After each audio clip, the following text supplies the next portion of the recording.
Hey guys, today I've got something awesome. You might be forgiven thinking that what I'm holding in my hand is actually a battery bank because, well, let's just face it, those two items are very similar in size. This is a battery bank and this is a phone. And it's not a phone with a ruggerized cover either.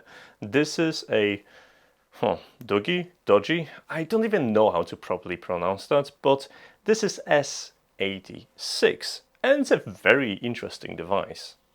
Don't you miss the days where the phones were able to last for a week or so, or even more, and you wouldn't have to charge them? Somehow, at some point, everyone decided that it's much easier to carry a battery bank and a couple of cables and a charger than have a phone that is thicker than a sheet of paper. I miss actually proper phones, and I would, well, pay a handsome sum for a phone that comes with extended battery life and all the features that I want. And up until now, I was looking at these phones thinking like it's probably like some very cheap phone with a massive battery attached to it, not a big deal, right? Well, now that I got to play with S86, I'm finally able to share my thoughts with you. Let's just agree, this phone is probably not a looker, unless you really love diggers, old industrial machines or tanks, but it has its own charm. I mean, it's ruggerized, it's almost bulletproof, and it's not made from cheap components. Now, looking around, you'll notice that there are metal elements with nice polished metal buttons as well, enclosed in a plastic frame that, well, acts as a bumper. This means if you even drop this phone on the hardest of surfaces, there are quite big chances that the phone will survive without, well, I won't say without a scratch, but without shattering into pieces like, well, my Pixel 3. Taking a closer look at the phone itself reveals the biggest qualities of it. For once, it's shockproof and waterproof. And they don't even try to hide it that this is an industrial design. I mean, you can see all the screws and the covers that enclose the phone and make it watertight. Now, I was quite surprised that it actually comes with USB Type-C, excellent, which supports Quick Charge 3, which is going to be needed to top up its insane 8500 mAh battery inside. That's honestly like a power bank. Another thing is the 3.5mm jack, so if you fancy one of those, you get to use one too. Although accessing both ports might be a challenge, and Dogi provides you with a special tool to make it easier. Moving on, there is a fingerprint sensor, quite snappy, located at the side of the phone, and I'm actually enjoying it. It's where it's supposed to be and where my fingers usually end up, so it's quite handy. But if the fingerprint sensor isn't enough, you can also have a face unlock because the phone supports that as well. I mean, this is a ruggerized phone and it comes so far with the premium features. On the other side of the phone, there is a designated button that you can assign certain actions to, and a SIM tray that accommodates either two SIM cards or SIM card and expansion card, just in case 128 gigs of integrated memory wasn't enough for you.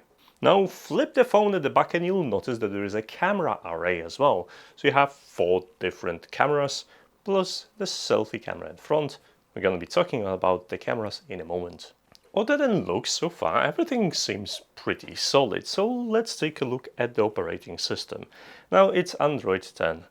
The upgrade to Android 11 is nowhere near in sight, so I hope it's gonna come eventually, but Android 10 is what you get. However, this Android isn't heavily modified. I mean, it has some modifications and a couple of extra apps, including the launcher for technologically challenged people, but for the most part you are getting close to stock experience, other than slightly different menu layout for options. But playing with the phone for a while reveals one of the downsides. It's the display. It's 720p. In fact, it's 1576 by 720, which isn't the greatest. I mean, it's fairly bright, but in terms of resolution, you'll find yourself wishing you had a couple of more pixels to display your favorite content. Now that perfectly ties in to specification of the phone itself. I mean, it not only comes with 6 gigs of RAM, extended storage to up to 128 gigs of what you've got on a phone plus SD card, but it also comes with an octa-core processor, which is a merge between a Cortex A53 and A73, both clocked at 2 GHz. Not too bad. And even though this is not the latest processor, thanks to lowered the resolution of the display, the phone feels quite snappy, and for the most part I was quite happy with the browsing experience. Now on top of that, you do have access to NFC payments, so you can pay with your phone. Welcome to 21st century, and obviously Wi-Fi in both bands, 2.4 and 5 GHz. And since we're talking about performance, let's mention a couple of gaming benchmarks that I've run. Well, for the most part, all the casual games you should have no problems whatsoever. Partially thanks to the fact that it is running in 720p, so a game like Don't Starve I had no problems whatsoever. It's not like it's the most tasking game, so with any casual titles you shouldn't have any problems, but it's a similar story for Minecraft, where displaying Minecraft in 720p despite not having the latest processor doesn't really hinder the experience, and you are expecting to have a great time at very smooth FPS count. Why am I bringing the screen resolution? Because it will matter when it comes to battery life. 8500 milliamps might sound a lot, but it's only twice as much as on a regular phone nowadays. Thanks to not so impressive display and the fact that the CPU isn't the latest and the greatest, you can achieve insane battery performance. Now in my test as a second device, this would last up to 14 days, which is just mind-blowing. Now obviously in everyday use this would differ, so depending on your situation you will end up with maybe 3 to 4 days, which is 3 to 4 times more than I would get from my Xiaomi Mi 11. Before we're gonna investigate this array of cameras any further, let's talk about the second most important feature of this phone: how bulletproof it is. I decided to put it 3 paces, and I have a couple of concrete slabs outside, which makes the perfect target for this phone. Now, dropping any other phone on a surface like that would result in, well, pieces of the phone shatter elsewhere. And don't get me wrong, you still have a big glass surface, it is Gorilla Glass though, that it can shatter if you are unfortunate and drop your phone face down on some pointy piece of rock. And don't get me wrong, you still have a big glass surface, it is Gorilla Glass though, that it can shatter if you are unfortunate and drop your phone face down on some pointy piece of rock. However, well, I'm kind of encouraged by a design of the phone, so I decided to drop it. And I dropped it multiple times. In fact, I was so comfortable with dropping it on a concrete surface that I focused more in taking a perfect shot of it rather than actually being concerned for the health of the mobile itself. And just as expected, apart from a couple of scratches here and there's absolutely nothing wrong with the phone, and it survived splendidly. It's not that I would recommend you to use this as a throwing object, but it can come in handy as a defensive weapon, I guess, considering the weight. My second torture test was waterboarding, so I took it to a back garden. I, well, dragged out the garden hose and give it a proper bath after all that dropping. Now, hosing down your mobile phone, it's not the greatest of ideas for many reasons.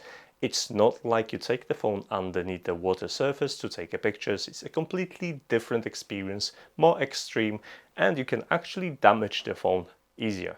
Well, since I'm still holding the phone and it's still lighting up every time I move it, it's a proof that the phone survived just well. So yes, if you're considering taking some shots, this phone actually comes with underwater camera, which eliminates the touches of the screen, something that is very handy if you're going to use the phone underwater or in rainy conditions. But just bear in mind that you can only take it for about an hour up to a certain depth. Now that we're speaking about taking pictures, let's actually investigate the cameras itself. And here's a bit of warning. Because the screen is such low resolution, if you really want to enjoy the pictures and, well, be honest and fair to the pictures being taken by this phone, you probably want to display it on a much better screen. And for that I was using both my Xiaomi Mi 11, you can watch the review in here, it has a fantastic camera, and the screen of my monitor. The main camera of the array is the 16 megapixel, followed by a 8 megapixel and 5.5 megapixel cameras, which are supporting. Now you can use it in Ultra HD mode or wide angle, or even take macro shots. The pictures look properly exposed and nicely saturated, and thanks to the Pro Mode you'll be able in charge of how different settings basically influences your shot. But if you find yourself limited by the frame, you can switch to wide angle, which will give you, well, a wide angle shot. Just bear in mind you're going to switch to a different sensor with a bit of less resolution. For the most part it handles it well, but upon closer inspection you'll, well, find that it misses a bit of a resolution to really showcase what you want to do. I was quite pleased also to see a designated macro camera, because it's really handy to have, especially if you're working with electronics. A macro camera allows you to read those tiny little names on tiny little SMD components, and I found myself using that more and more often. The camera isn't great in a macro, it only has a small sensor to work with, but it will help you out in a pinch. With the 8 megapixel selfie camera, actually pictures are quite decent and you'll be able to take a couple of selfies. Company obviously knows that the selfies are important, and that's why they didn't skim out and put an 8 megapixel camera in front of it, so you could take beautiful pictures. But there is something we should really address. It's the video performance, or lack thereof.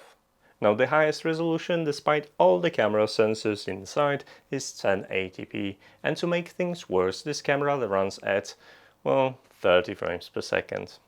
I mean, it's 21st century, and I would really appreciate 1080p at 60 as standard. It's really nice fluent footage of the videos that I would like to take, rather than being limited to 30 frames per second.